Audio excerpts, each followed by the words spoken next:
Yeah, first of all, I'm very disappointed about what we've learned about payments at RTE, particularly the way those payments were made.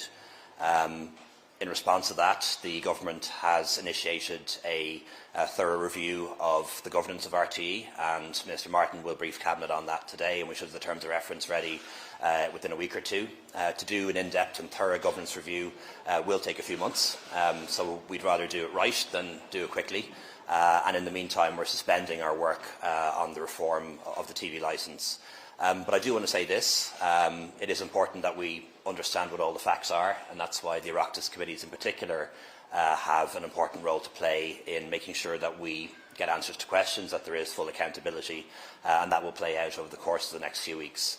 But I do want to point out that RTE is a big organisation. The vast majority of people who work for RTE would have had no knowledge or involvement in this whatsoever.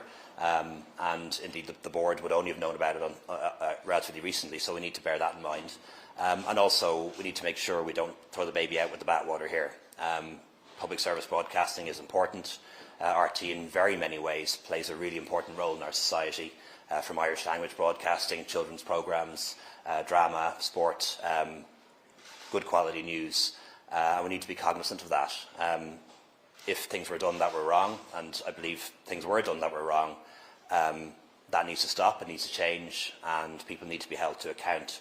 But we need to bear in mind that the vast majority of people who work in that organisation would have had no role in this, and it does a lot of good work, and we need to make sure that we don't lose sight of that. Do you have confidence in RTE right now? Oh, I do. I certainly have confidence in the board, and the board are responsible for RTE. And I've confidence in the institution as a whole. But that is different from saying that what happened was okay. It wasn't. We need to get to the bottom of that. We need to find out exactly what all the facts are. And then we need to make sure that individual accountability occurs. But that's not to say that the whole organisation is flawed. I think that would be unfair. Do you think that Claire Byrne's step this morning to outline that what her salary is and that she hasn't been paid any top-ups, do you think that other RTE top 10 paid presenters should take that step as well? Yeah, look, I think they're going to want to do that.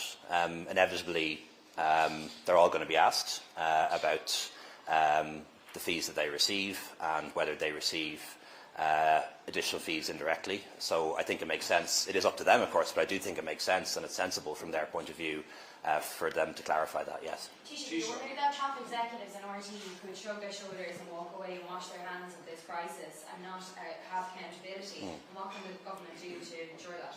Well, I think the first thing we have to do is get to the bottom of this and find out what all the facts are. As things stand, there is no suggestion that anything illegal occurred, but we need to establish that for sure, and then also whether there are any breaches of ethics or breaches of code of conduct. So the most important thing now, I think, is achieving accountability, and the way you achieve accountability is finding out all the facts. So the government's governance review will be important in that regard, but also the hearings that the Oireachtas Committees are going to hold. And I would encourage anyone, including the former DG, to participate in that, set out the facts, set out the details, and then we can take it from there. Before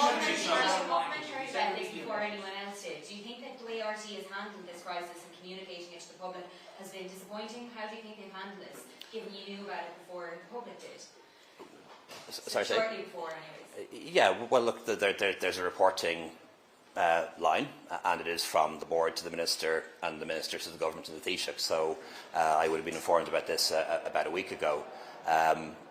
Perhaps we should have been informed sooner. That's one of the things we're going to have to establish. But I also understand that before a public body, and bear in mind there are thousands of public bodies in the state, often before they inform the minister or the government, they want to get all the facts right first, because you don't want to get a half story and then be told a few days later or a few weeks later that it's actually a different story.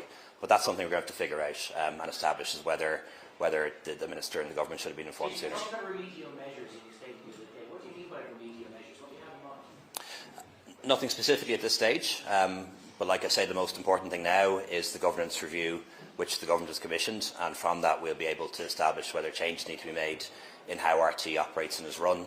And in terms of remedial measures, I think the most important thing in the short term is that there be accountability, that RTE staff, board members as appropriate, the former DG would actually tell their story and tell their side of the story, because we don't know all the facts yet, and it is important that be established, because that's the first step to accountability. The government has asked for a governance review. How can you say you have confidence in the board if the government has seen necessary to undertake a review into how the board does its business?